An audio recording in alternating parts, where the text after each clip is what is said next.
Yo. Once again, it's on. Back at you one more again. Real Kids TV and the House Like Kitchen Sinks.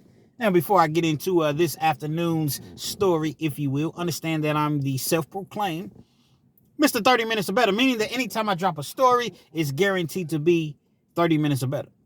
So if you're on your way to work, you're at work, you don't feel like being there, as we so often don't. Co-workers talking your head off. You're getting on my nerves. You're on your way home from work. You need to laugh. You need to cry. Perhaps you need to lay down and take a nap. Or you're trying to go to sleep at night, depending on whatever time you're listening to or viewing this video. Or you're just in the mood for a good old-fashioned true, keyword being true, penitentiary / life story / life experience. This is the channel for you. If you like your 10, 12, 15-minute videos, absolutely nothing wrong with that whatsoever. But at Real Kids TV, it's 30 minutes or better. So with all that being said, with all that being wrapped up into one big old nutshell that is, pause, double pause, there is a message. You know, if you watch my last video, I spoke about the prosecutor. There was a prosecutor that reached out to me in my email. And she was very nice, polite, cordial. And basically she was just saying that, essentially she was saying that I was misleading the people. So, we emailed back and forth, and she was just saying that a lot of criminals that are locked up do need to be locked up, which I agree with that. The system is not perfect. Sometimes that there are errors, and people, unfortunately, end up going to jail that are, innocent. So, we've been going back and forth. I don't even know if this individual, I'm quite sure that she's not really using her real name. And so I told a story yesterday, and I gave her an example about Marcus. Marcus was the individual. If you haven't had an opportunity to look at it, go back and watch the video in which I talk about how the prosecution will, I don't even remember the title of the video. I've made so many videos, I can't remember every single video. But I just made the video yesterday. So you can go back and check it out. And the basis of the video, I was just talking about how, the prosecution, they don't care if you're innocent, if you're guilty. In their eyes, you're guilty until proven guilty. Actually, I think that's the actual title of it. But nevertheless, basically, she was trying to say that that's an isolated situation, an isolated event. Can you give me anything else? And I said, Mr. Prosecutor, I sure can. And I definitely will. I've told this story before, but it was a long time ago. I didn't really have that many, people viewing my videos at that time. I appreciate the ones that's been there since day one. Shout out to Terry B. Terry B, man. He's been there. He was my 6th subscriber, the 6th person to ever subscribe to me. Christopher. Shout out to Christopher, man. He watches all my videos just as well. So I told this story way back when, but I'm going to tell it again. Just in a different format. Same outcome. Y'all rock with me. Let me know where you're chiming in from. I'm in Lexington, Kentucky. Ain't no rush over here, baby. It's 30 minutes or better. 30 minutes or better.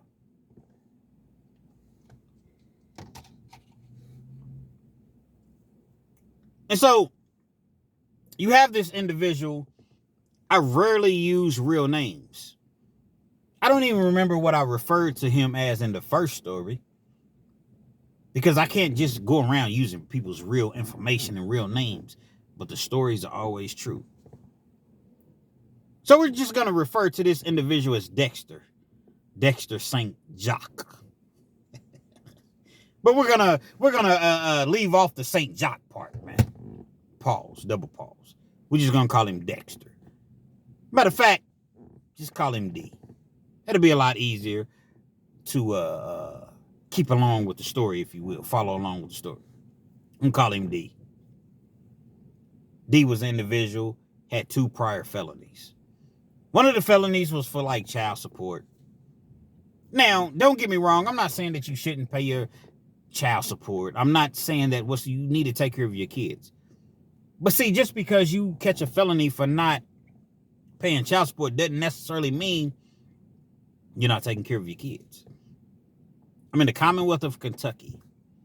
The Commonwealth of Kentucky will prosecute you for flagrant non-child support Although you may be in the child's life, but if you fall behind $1,000, it becomes a felony. Supposedly, they've changed the law. They've changed the rule. I don't know, but this was way back when, maybe 15 years ago. 13, 14, 15 years ago. I know for a fact that back then, that's what it was. If you get behind on your child support more than $1,000, it's flagrant non-support and you're facing 1 to 5. Well, kids, that's not very hard. Just don't get behind, but things happen. You get sick. You lose your job sometimes. You go to jail. You know, there are different occurrences in life that could cause you to get behind more than $1,000, but yet at the same time, you're picking the child up every day from school, every other day or every weekend. You're doing things with the child or whatever. You're being a father to the child. But in the eyes of the system, because you don't have the money to dish out, guess what? You're a deadbeat, which is absolutely, unequivocally false. He gets behind more than $1,000. Child support, that's his first felony. Felony for child support. He ends up catching another felony. I think he catches he's selling, little coca-lees. Nothing heavyweight. He's not like the mob. He's not like, the mob really didn't fool with the coca-lees like that. But, he wasn't a heavy dealer by any stretch of the imagination. He gets caught up. It's a second felony. Now, these are years in between. I'm just painting a picture, trying to paint a picture for you all. Being a 2-time felon, heck, being a 1-time felon. But in this particular case, he was a 2-time felon. Not supposed to have any firearms. Hell, if you're a felon, you can't even have a knife that's over, I want to say 3 inches, definitely 4 inches. If you do, it's considered a dangerous weapon. They can prosecute you and you'll go to prison for that. I got pulled over one time and I had some nunchucks in the car. Wasn't thinking that I was doing anything wrong whatsoever. The officer seen the nunchucks on the side of my car. What are you doing with those, sir?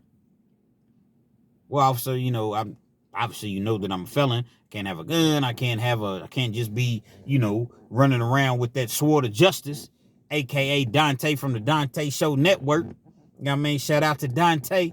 If you're not subscribed, go subscribe to his channel. So I just carry these for my protection. So you do understand that those are considered dangerous weapons?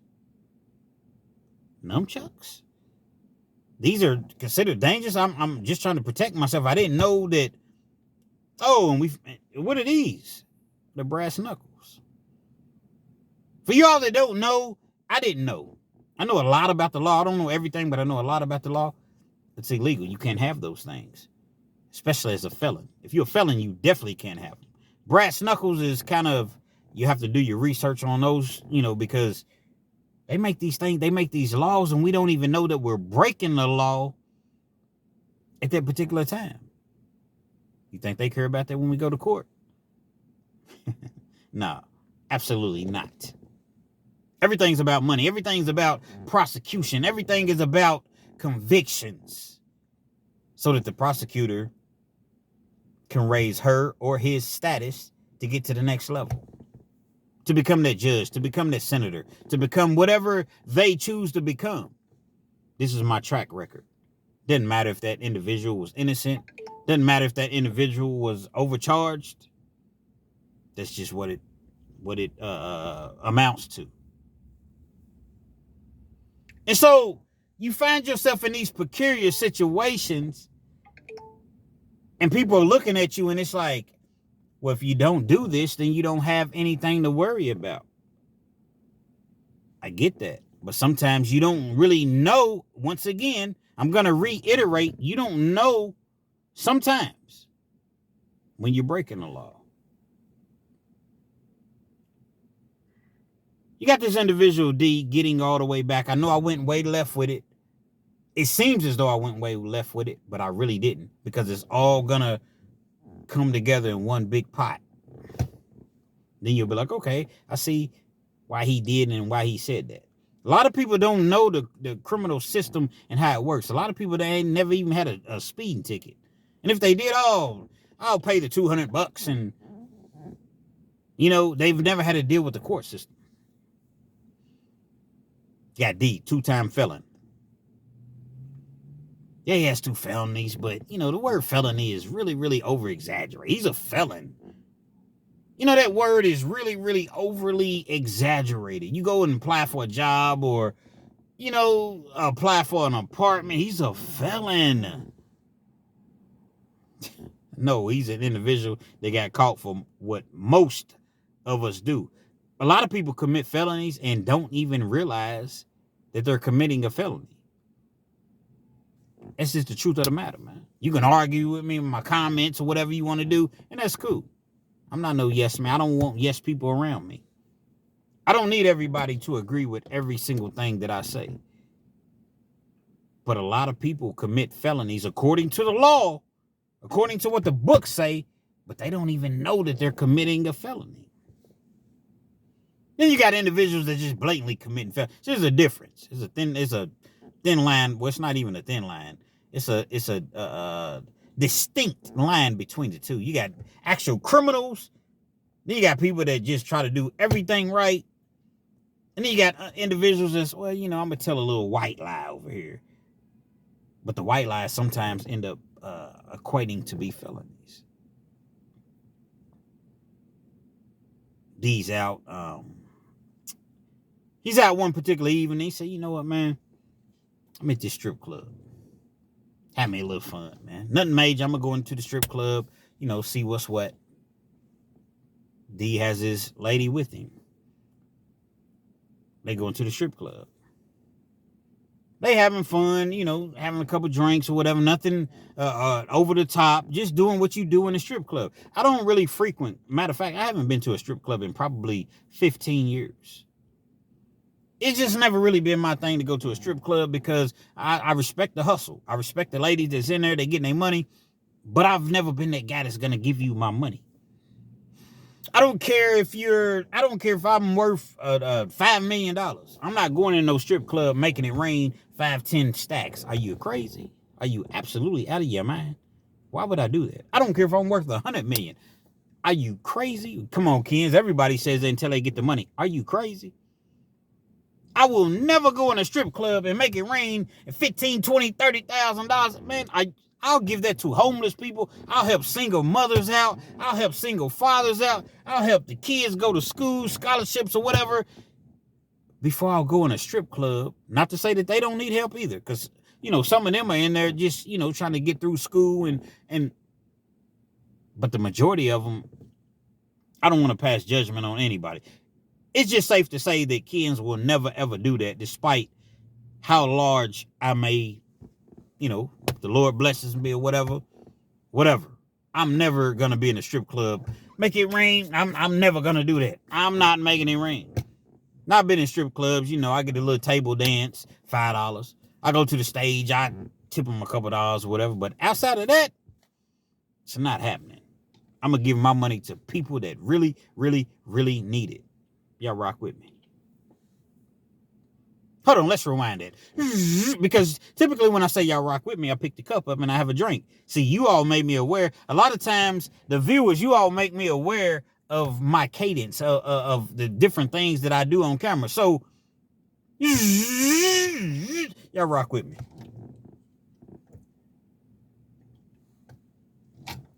D's in the strip club with his girl. They having a good time, minding their business. They, whatever. They come to the car. When they come to the car, and he has a nice car. I don't remember exactly what type of car it was, but it was a nice vehicle. No, it wasn't no Benz or, it wasn't in a 600 Benz. I'm in a 600 Benz. They said he did that. No, he wasn't in no 600 Benz. He wasn't in no $80,000, $90,000 Lexus. He wasn't in no Range Rover, but he had a nice vehicle. Individual sitting on the hood of the car. His wife gets in the car. Well, I guess I let the cat out of the bag because at the time, it wasn't his wife. But since I said it, his wife gets out of the car. At the time, It was his girlfriend. She gets in the car. He's a gentleman. He opens the door for her. Here you go, baby. He got the automatic start on the car. Y'all remember the show Knight Rider? He had one of them type cars. Hello, D. Hope the temperature is comfortable for you all. He walks around to the other side. He's just expecting the individual to get off the hood of his car. He really wants to say something, but he can't really say anything because, you know, he's with his girl. Now, D wasn't the biggest individual in the world. Now, size doesn't always mean any and everything. See, D wasn't 5'11", like the rest of us are in the world. D was not 5'11". Hell, I'm not 5'11". But in my eyes, let me tell it, I'm 5'11". And don't you ever dispute that. Respectfully. D walks around to get in, to get into the car and drive off. The dude continues to sit on the hood of the car. Clearly, the guy knew that D was about to pull off. He gets in the car. He put his girl in the car. He gets in the car, starts the car, lights is on. Dude's still sitting on the hood of the car. Hey, my man, can you get off my car, man? D's still trying to keep it cordial. My man, can you get off the hood of my car? Me and my lady, we trying to leave.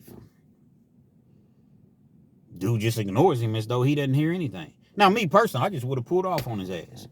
Just what it was. D didn't want no trouble. D was he's a mixed dude. D's not very tall, maybe 5'6", 150 pounds, 160 pounds. Just a cool, laid-back cat that got money in the streets, man, but didn't bother nobody.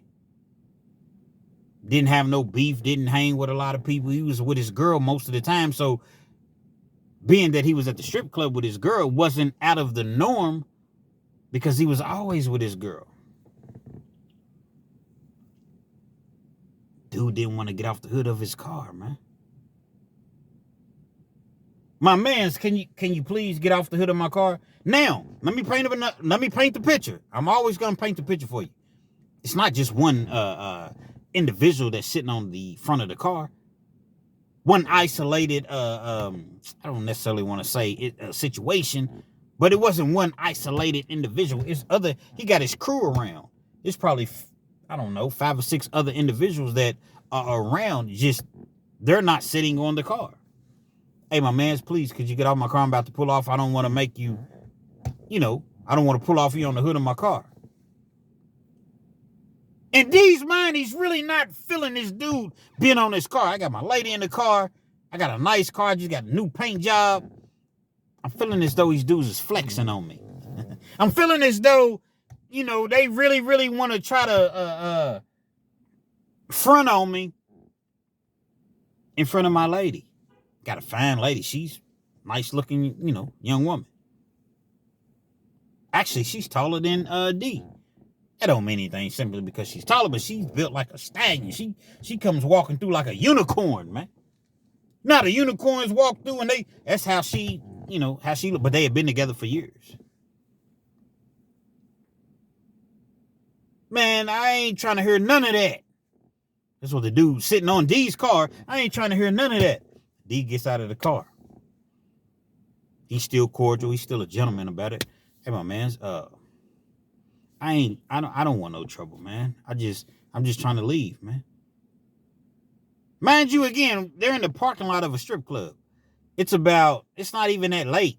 Strip clubs closed down in Lexington, Kentucky at the time, maybe at about 2 a.m. They're leaving out at about, 12:30 a.m. The parents always tell you, nothing good ever happens after midnight. You youngsters that hear this, that are watching this video, understand when your parents are telling you stuff. Oh my God, that's the thing that kids say now. Oh my God. You can tell a kid, hey, don't touch the stove, man, because if you touch that stove is at 6,000 degrees, and if you touch it, you're going to burn my hand. Oh my God. They know. Kids know everything. Not to knock the kids. Shout out to all the kids. Because when we were kids, we knew everything too. Let us tell us. Rock with me.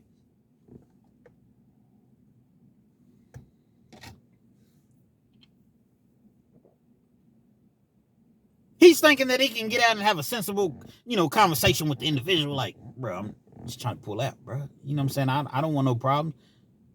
I don't got no beef. I don't have no issues with you whatsoever.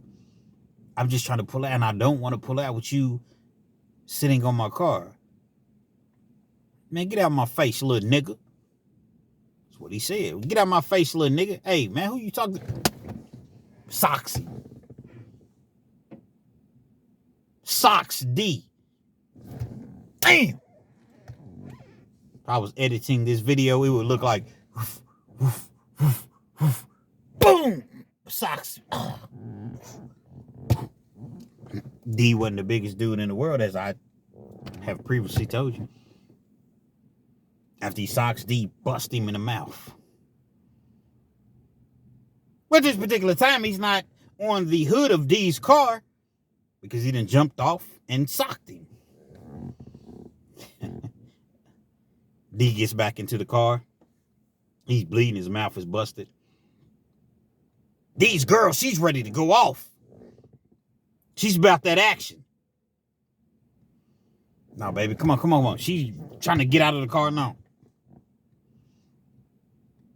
D goes to pull off.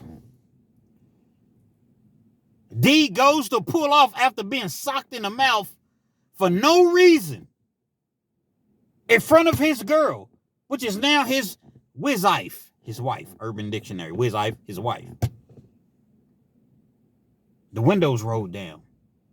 You see, D's tending to his lady, making sure she's cool, calm, collected. He forgets that his window's down because, remember what I said, that he reached out the windows. Hey, my mans, I'm about to pull off, man. Could you please get off the hood of my car?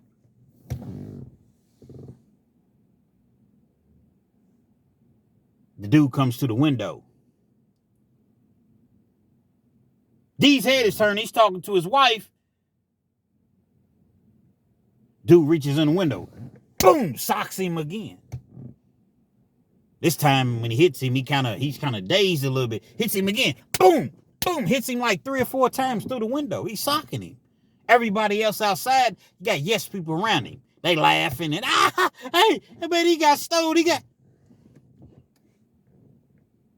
got to excuse this noise because I noticed in the last video, it's just my seats. So when I move around, I'm very, very animated, so when I move, you may hear a little noise. But it's just the seats, okay? Act as though you've heard a noise or two before. They done busted D up through the window. They laugh and they sitting outside and they jump back on his car. See, now I'm getting really, really detailed into the story that I didn't really get. The first time I didn't really go into detail as much as I'm going into detail now. D has no other choice. See, they don't know D got that thing on him. Okay, they think I'm playing. He rolls his windows up. They rocking his car. It's like, remember I said it's like 5 or 6 of his homies outside. They rocking the car. Dude sitting on the front of the car. They, rock the boat. They doing that. We got something for him. D goes in his... Gets out of the car. His girl said, no, baby, nobody. No. What's up, man? What's up? Huh? Y'all think it's a game? You think it's a game? Evidently, they thought it was a game. A lot of them jumped, bro, hey, I'm not on that, man. No, I'm good, man. My bad, man. Go ahead, man. But you always going to have an individual that thinks that, I don't know, I guess they think bullets don't hurt. I guess they think bullets don't phase them.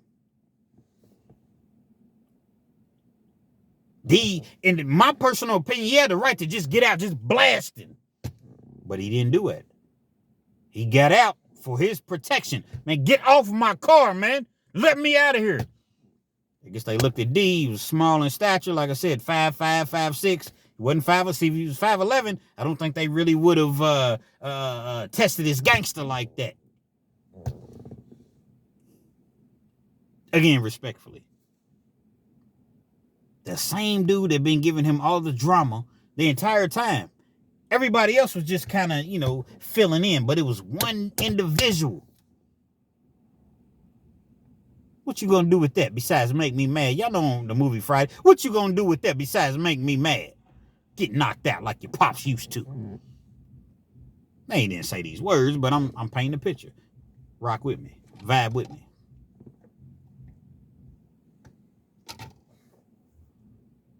D don't want to do anything to anybody. I just want to leave. I don't want no trouble. Y'all done busted me up, man. My nose is bleeding. My mouth is bleeding. My girl witnessed me get beat up or whatever. But it was several of y'all that was reaching in the window. Boom, boom, boom. Laughing and, you know. It's all fun when the rabbit got the gun. Actually, it's no fun when the rabbit has the gun. The same individual runs up on D. I'm telling you, man, take another move. Take another step. And I'm going to do you in. Dude runs up on D again. Steals D in his jaw. Even though D had that chite pointed at him. That's just how bad he didn't want to do anything. Dude hits him. Boom. Yeah, you ain't going to do nothing. You ain't. Runs up on him again. Bow, bow, bow, bow, bow, bow, bow, bow, bow. 7, 8 times. 7, 8 times. Dude's out. He's laid on the ground. Everybody scatters at that point. D gets in the car, drives off. Whereas one could imagine, people knew exactly who did it. They got camera surveillance or whatever. They got D in the interrogation room. He's telling them, listen, man. Well, I think D really messed up at, he shouldn't have talked to the detectives. They're not your friends. When they have you in that interrogation room, they're not your friends. Understand this. The police is not your friend. I don't know how many more times I'm going to continue to say it. The police are not your friends. Oh, they may be your friends when your car's messed up and they have to help you change a tire or call a tow truck or something like that for you. But in a situation where you find yourself in an interrogation room, they're not your friends. And instead of D saying, hey, I need an attorney, he's thinking to himself, man, they already got me, so let me tell the truth. This is what really happened. He talks to the police. The police is always going to twist your words around. They're going to keep you in there 5, 6, 7, 8, 10 hours. But you just said this. Now you're saying this. Oh, it's not going to look good to a jury. So now you coming back saying, I know I said this, or maybe I said this, maybe I didn't say it. I don't remember what I said. You can simply just say, give me an attorney. And they automatically have to stop questioning you. And if they continue to question you after that point and you answer any questions, it's all admissible. Now, if you say, give me an attorney, but you say, I want an attorney because, and you continue to volunteer and talk and they don't say anything else, then it's on you. Give me an attorney. I plead the fifth. I plead the fifth. I plead the Fifth Amendment.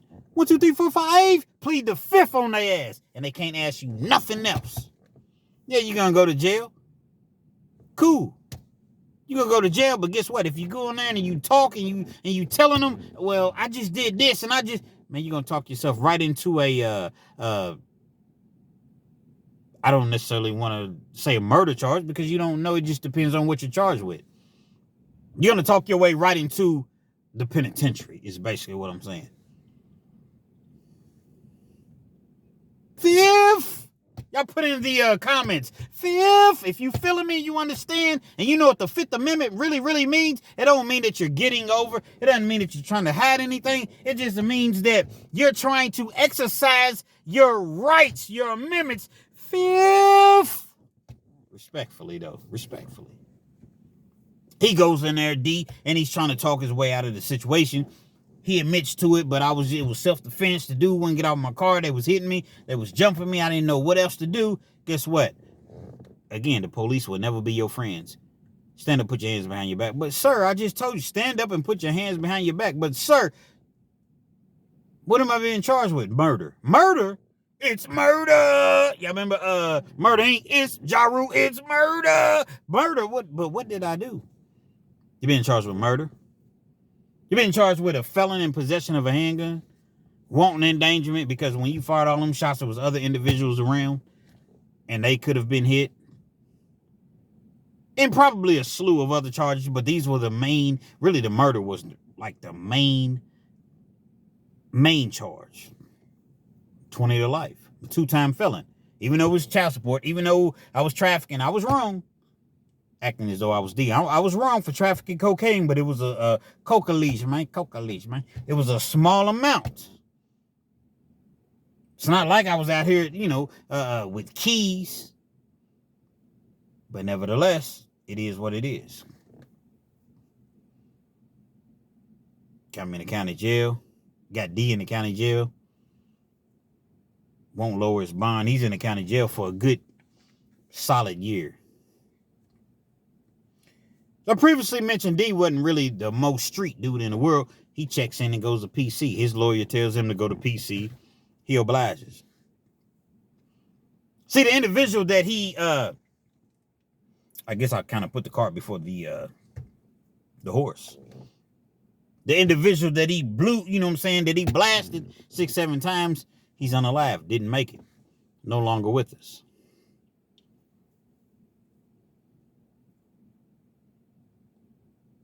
I guess technically I didn't put the horse or the carriage before the horse, because if I said he was charged with murder, then technically, I already said what happened. But nevertheless, the dude didn't make it. He's charged with murder. He's in the county jail with an astronomical bond, $100,000 bond. There is no bail bondsman. There is no 10% automatically. Most places, if it's $100,000, okay, you get out on 10. No, here, if it's $100,000, it's $100,000. He's in the county jail for a while.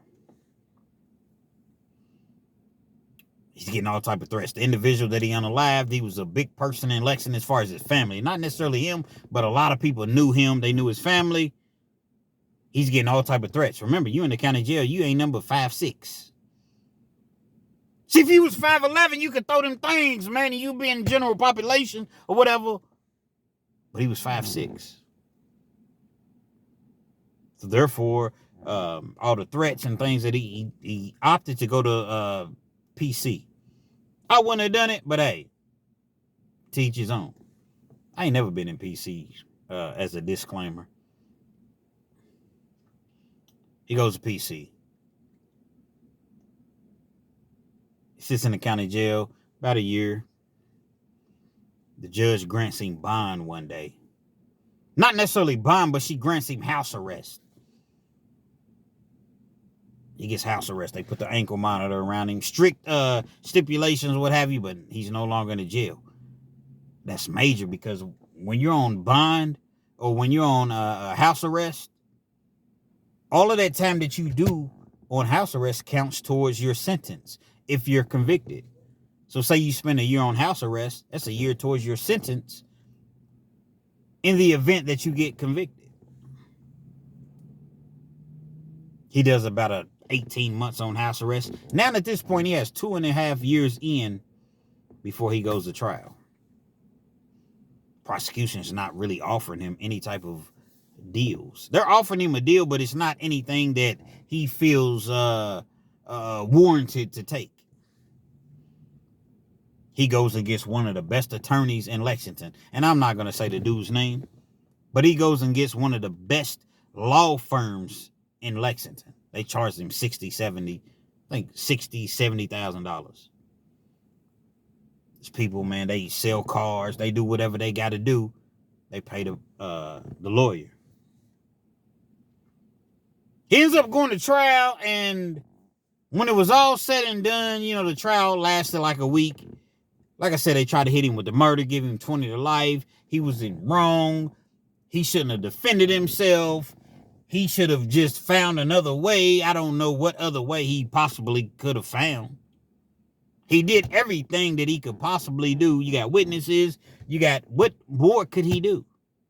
What more could he do? But see, if you had a prosecutor, so Mrs. Prosecutor, I want you to understand this. Yeah, I ain't forget about you, because you're the basis of why I'm retelling this story, Mrs. Prosecutor. See, if you were really, really about justice and you really, really had a heart, you would understand all the extenuating circumstances, this situation. Rock with me, Mrs. Prosecutor. Rock with me.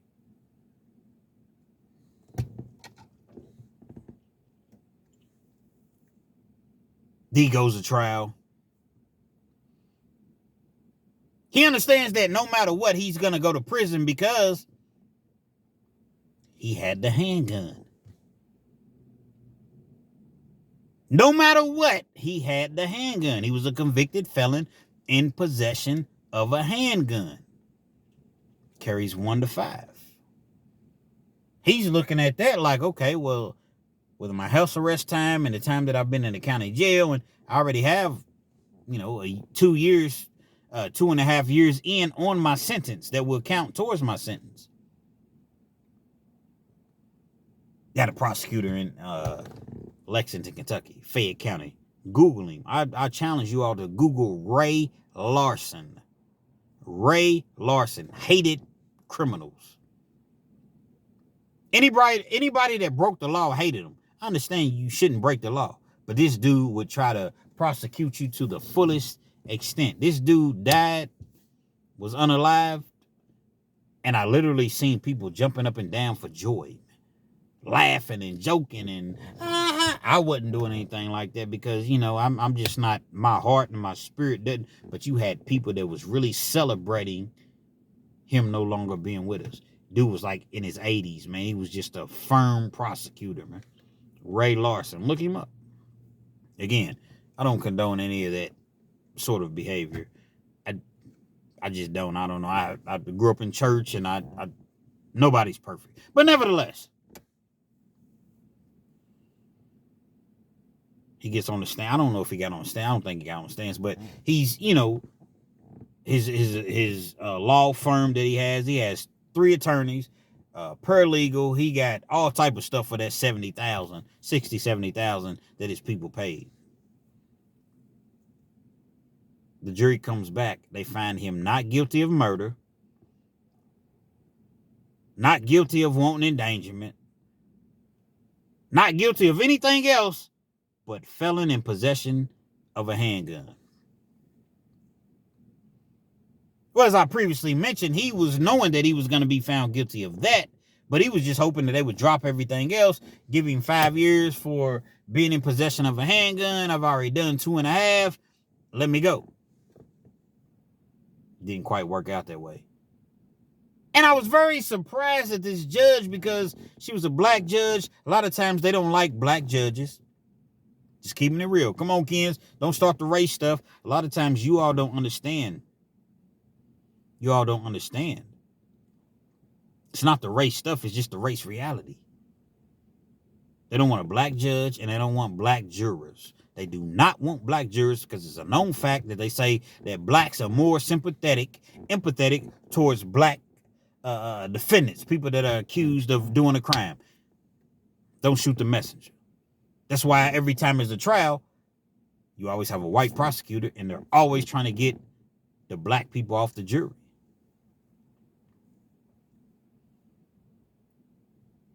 The black judge, she gives him a stern, the jury comes back guilty of the felon in possession of a handgun. I'm not going to necessarily say it was her fault because she has a job to do. She talked to him very, very stern, but yet as a caring mother.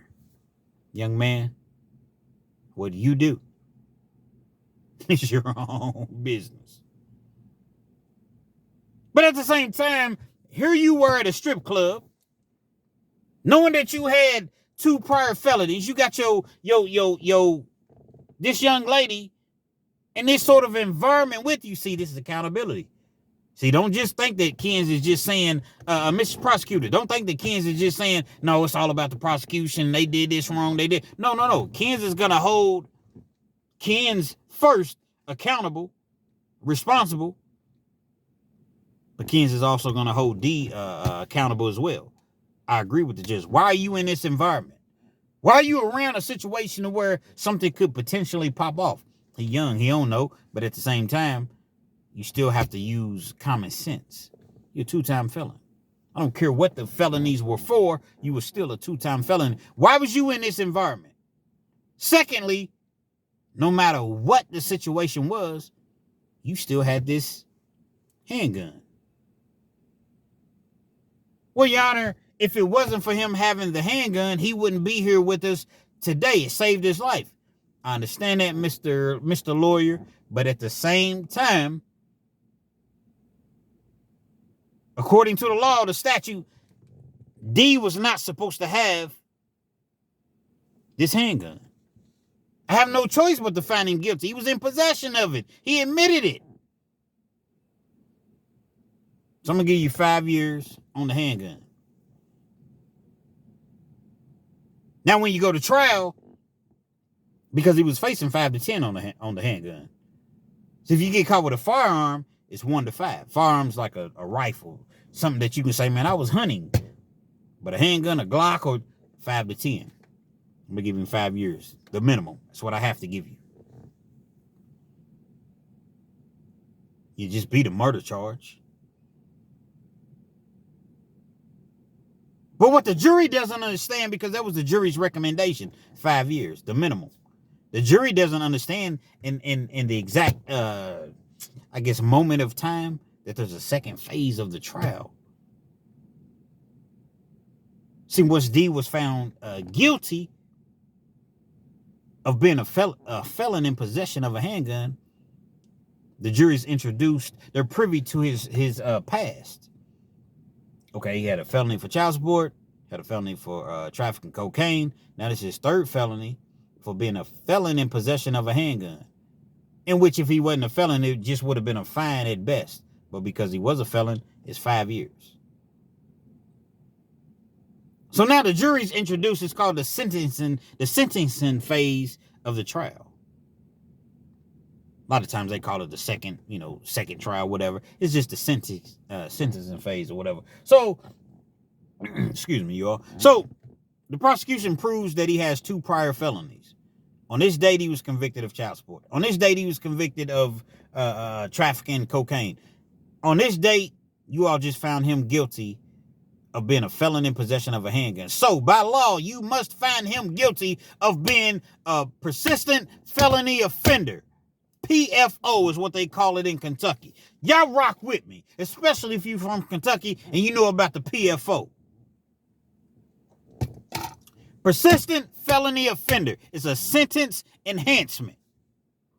Carries, you can get anywhere from 10 to 20 alone, not even the underlying offense of the possession of a handgun by a convicted felon, which is the underlying offense. You can get 10 to 20 on the PFO alone, or AKA sentence enhancement.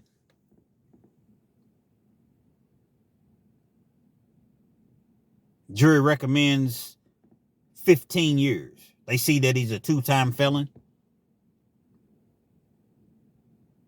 They don't have an option to say, no, we're not going to find him guilty. No, the prosecution, key word, you must find him guilty of being guilty. You must find him guilty of being guilty of being a persistent felony offender. Could have given him an additional 20 years. They gave him 10. But that time runs on top of consecutive, wild. That's what they call it. They run it wild with the 5, and he gets a 15-year sentence. Good thing is it wasn't violent. Even though it was violent, him gunning somebody down or whatever, it wasn't, by the law, it wasn't considered violent. He does 3 years to the parole board. Because in Kentucky, if it's non-violent, you do 20% of your time. He does 3 years to the parole board, which he pretty much had. He had a lot of that already in. After he did 4 or 5 months after that, he goes up for parole. They give him 24 months. That's the most time they can give you in Kentucky at a time when you go see the parole board, unless it's violent. They give him 24 months. Once they give him the 24 months, he got 5 years in on a 15-year sentence. After that, they say, come back and see us in another 18 months. He does the 18 months. He has 6.5 years in, but he's taking classes. Every class you take knocks 90 days off your sentence. They got statutory is a good time, which knocks, I want to say 60 days off your sentence per year. And you got meritorious, which means meritorious good time is like if you don't get into any trouble, you don't have any fights, or, well, you might get in a fight. You probably gonna get in a fight in prison, but you don't do anything crazy. Basically, what I'm trying to say is you can come home in a 15-year sentence in about 6.5 years. And that's basically what he did. Took all the classes. He stayed at a institution that wasn't violent. He didn't go to where the gorillas, goons, lions, tigers, birds, hyenas was at. He stayed at the Rotary Farm, which is where you get processed at. But once you get processed, you have an option of staying there as a resident. Very, very laid back. No, rarely, I don't know. It's probably some violence, but you rarely see any violence. He stayed there. He did his time, and he ended up making it home. To this day, his girl rode with him. They got 3 or 4 kids together. They're happily married. He hasn't been back to the penitentiary. He's working. He's doing his thing. And, he's moved out of Lexington. And he's been home for a good 5 or 6 years. But when you really, really think about that situation, I got to start the car because I'm about to get out of here. When you really, really think about that situation, if he didn't have that protection with him, he wouldn't be here. A lot of people have the mentality of, I'd rather to get caught with it than without it. You run up on no limit, you better be about it. I never tuck my food, I'm never running. Let's rewind that because you all don't know what I'm talking about unless you know the song. I never tuck my tank in food, I'm never running. I don't care if it's me against a motherfucking 100. What that means is, man, I'm going to keep that thing on me regardless. I don't care if I'm on parole. I don't care if I'm on probation. I don't care if I just got out. I'm going to protect me and mine, and you protect you and yours. I'm not saying that. I'm just saying that's how the song goes. Understand that. I'm not saying that that's how the song goes. Man, this is probably one of the realest, this is probably the realest video I've ever made, man. Because it's all genuine and it's all true. And you will only understand if you can truly understand.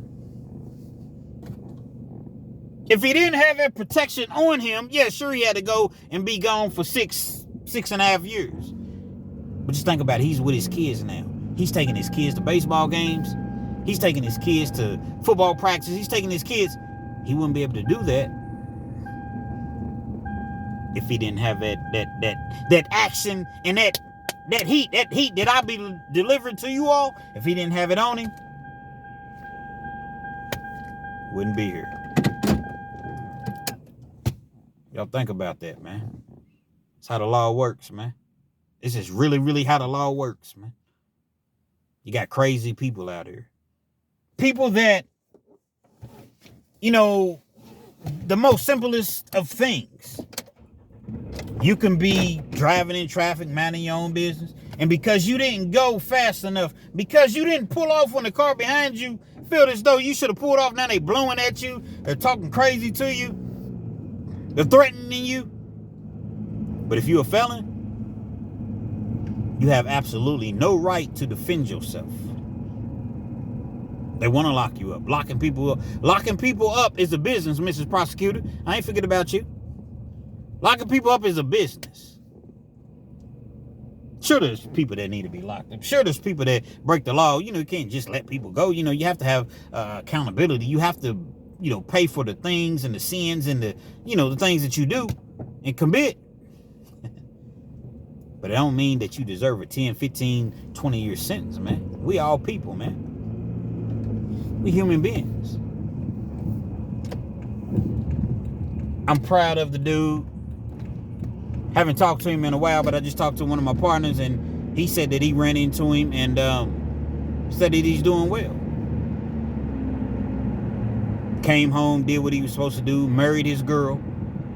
So that's why I was kind of getting the two kind of, intertwined as far as like when I would say his girl and his wife, because I understand that he's married, which I already knew that he was married anyway. And he's just doing the right thing in life, man. Best thing to do is just keep yourself out of the situations, environments. 50 Cent always talks about, if I have to have a gun, when I go to a particular situation, a particular an environment, party, whatever, if I have to have a gun, I don't need to be there. But thank goodness for this individual, D, that he did have that. Quite sure that he still receives threats from the family or whatever. Because, see, the family's not looking at it like, They're just looking at it like our loved one is gone. But you're not looking at, dude, your loved one was out here terrorizing people.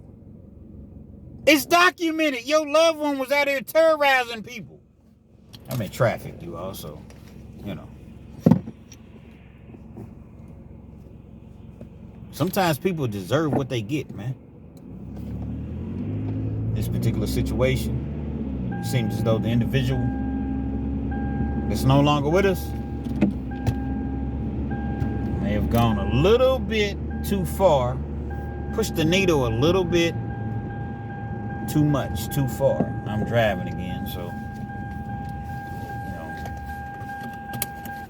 you know. Stay out them streets, youngsters. Leave them streets alone, man. Two places you're going to end up. I say it, and I'm going to continue to say it. Penitentiary. If you lucky, the penitentiary. Without a life sentence. Or the graveyard. Real Kens TV. Hopefully you all like the video. Feel free to comment. Definitely share. Subscribe to the channel if you're not already subscribed. And be sure to hit that post notification. So anytime I bring you this action and this heat, you're amongst the first to receive.